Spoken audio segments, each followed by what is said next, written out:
Hello everybody! Hi.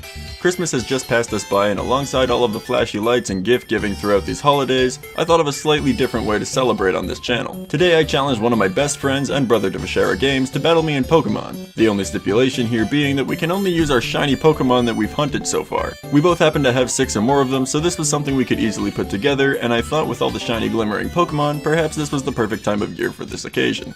Before we begin though, I just want to mention that we aren't competitive players. We know a bit about Pokemon, and we've both played almost every generation, but we only train Pokemon to have fun and battle with each other. Please don't scrutinize our strategies or choices too harshly. Let's kick it off with a single battle. Adam led with a shiny Floatzel. This little guy was found completely by accident while EV training a Pokemon in speed. The funny thing about this one though is that within the same hour he found another one of them at full odds. However, I had the type advantage here by leading with my shiny Luxray. Luxray is the shiny that I caught that I'm most happy with. Not only does she look fantastic, but she also took me 3 days to hunt down. This is by far the longest shiny hunt that I've ever done, hopefully the longest that I'll ever do. So, for turn 1, I knew he wasn't going to be leaving Floatzel out to get one shot, so I figured I'd go for a Thunder Wave. This would give me an advantage right off the bat on his next Pokemon, plus my Luxray isn't actually very fast, so the speed cut would be helpful. Unfortunately, he switched into a shiny Golem to counter me, and my Paralyze didn't make it through. This shiny Golem, by the way, was the first shiny Adam found in this game. Once he discovered how to keep a catch combo alive, the shiny came to him rather quickly. My next turn, I knew I wouldn't be able to do much, but I did foolishly decide to see whether or not using Crunch was a good idea. Turns out it's not, and I should have guessed as much, but then Luxray luckily avoided a Stone Edge and lived another turn. This time, I swapped out Luxray for my shiny Gastrodon. Gastrodon is not a crazy shiny, but after Adam told me how quickly he found his shiny Geodude, I had to get in on the action. It only took me about an hour to find it, and it was about a 12 catch combo too. Once Gastrodon swapped in, he was forced to tank an Earthquake to the face, and while this did do a lot of damage, I was decently confident that if I could move first, I could OHKO his Golem. I did not move first. Earthquake version 2.0 killed my Gastrodon before he could move, and I sent out my shiny Mamoswine to pick up the slack. This shiny Mamoswine I actually found in the underground while leveling up my Pokemon to 50. I ran into a Swinub by complete accident, and it just so happened to be green. Now having the speed advantage in this battle, I gave Golem a taste of his own medicine with an Earthquake of my own, killing it immediately. For the next turn, Adam sent out a shiny Blaziken. This Blaziken was one of many Pokemon traded out as a Christmas gift by Vishera. Of course it's not a legitimate shiny Pokemon find, but we decided to count it anyway on account of the shiny not looking much different than the original Pokemon. For this turn though, I decided to see if my partial ground typing would save me from a fire attack, and it didn't. You might realize at this point that I make a lot of these types of decisions, but it doesn't stop, so buckle up. My Mamoswine fainted, but I had something up my sleeve for his Blaziken.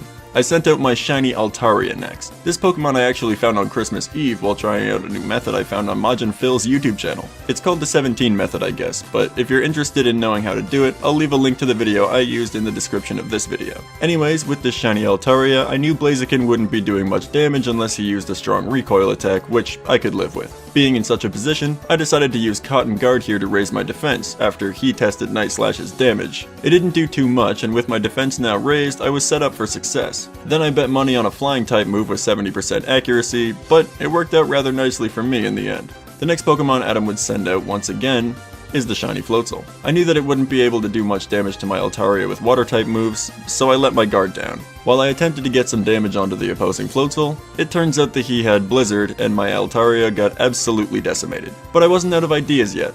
I brought us harkening back to the first turn of this match by sending out my shiny Luxray, and I assumed after I did that he would probably be switching out again. However, I knew the Golem was gone and I was pretty sure he had no other ground types, so I went for a Volt Switch.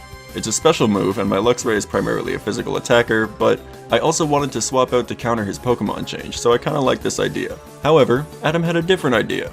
He left the Floatzel out to get one attack in from its speed and used Rock Tomb, and then my Volt Switch didn't even kill him. So I swapped out to a shiny Crobat. This shiny Crobat I actually just found last night as of writing this script. I was just chilling with the boys and after about 3 hours of dedicated hunting, I found a green Zubat. Now I was pretty sure I had a speed advantage. I used Cross Poison, moved first, and KO'd his Floatzel without a problem. This is when Adam sent out his shiny Pachirisu. This Pokemon wasn't found too quickly, but it also didn't take very long compared to some others. Just a catch combo somewhere around 20 and she showed her face. I decided not to switch out with U-turn here and instead tried to flinch the little squirrel with Bite, but it resisted the flinch and nuzzled my Crobat. I didn't want to test Paralyzation, so I swapped out to my shiny Luxray.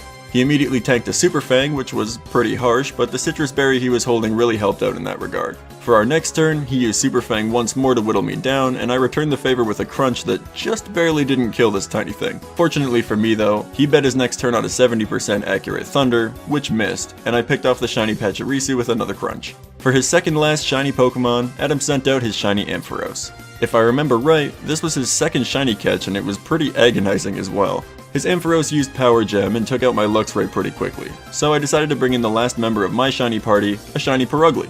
After I found my shiny Gastrodon, I thought it would be hilarious if I also caught a shiny for the Pokemon I most often use to train speed EVs. I knew the speed that Purugly somehow contains, so I went for a Body Slam right away to get some stab damage through before he could move. But Ampharos paralyzed the Purugly, and on the second turn he moved first and hit a huge Thunder. Unfortunately for me, I had equipped my Purugly with a Spiky Barb, which does damage to whichever Pokemon holds it, and it KO'd him. So, on my last legs, I sent out a paralyzed shiny Crobat and had to make the best of it. Adam swapped out Ampharos for his final team member as well, a shiny Bronzong, and unfortunately the cross poison I tried to use was completely ineffective even after moving through paralyzation. This shiny Bronzong, by the way, was actually found with the game radar in a bush that wasn't shiny. I didn't know what to make of it. On my next turn, I moved first, moved through paralyzation, and hit Bite, which was super effective for a decent amount of damage on Bronzong. And then Bronzong showed off just how underwhelming Gyro Ball is as an offensive move, and my Crobat lived another turn.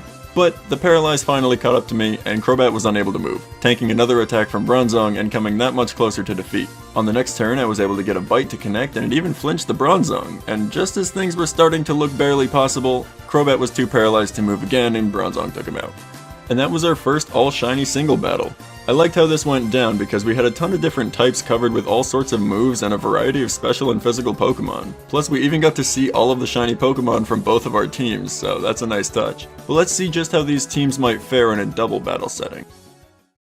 Hey, just reminding you to subscribe if you're enjoying the content. Okay, on with the show.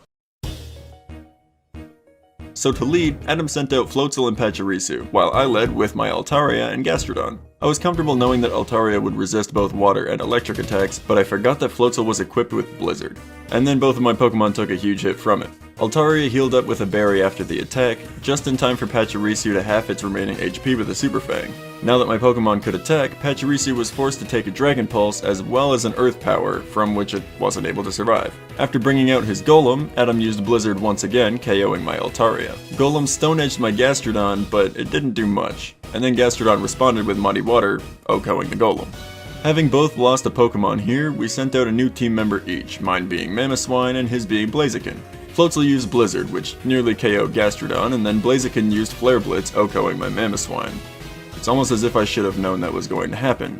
The last thing that happened this turn was Gastrodon recovering its HP.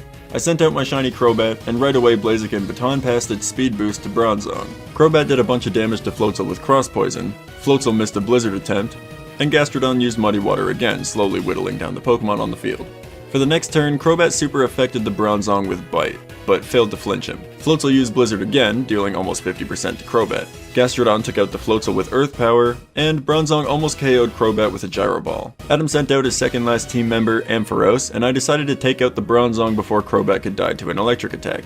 Crobat used Bite, and it was just shy of KOing the Bronzong, and then Ampharos finished him off with a critical Thunderbolt. Gastrodon used Muddy Water again though, and it took out the remaining HP Bronzong still had to finish the turn. Now I sent out my Purugly, while Adam sent out his final Mon, the Blaziken. Confident that Purugly would outspeed Blaziken before any speed boosting, I used Charm to harshly lower his attack.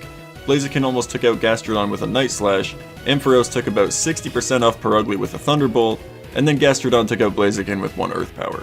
And for our final turn, I Sucker Punched the Ampharos with Purugly, let him tank a critical discharge, and KO'd him with Gastrodon's Earth Power, winning me the second match.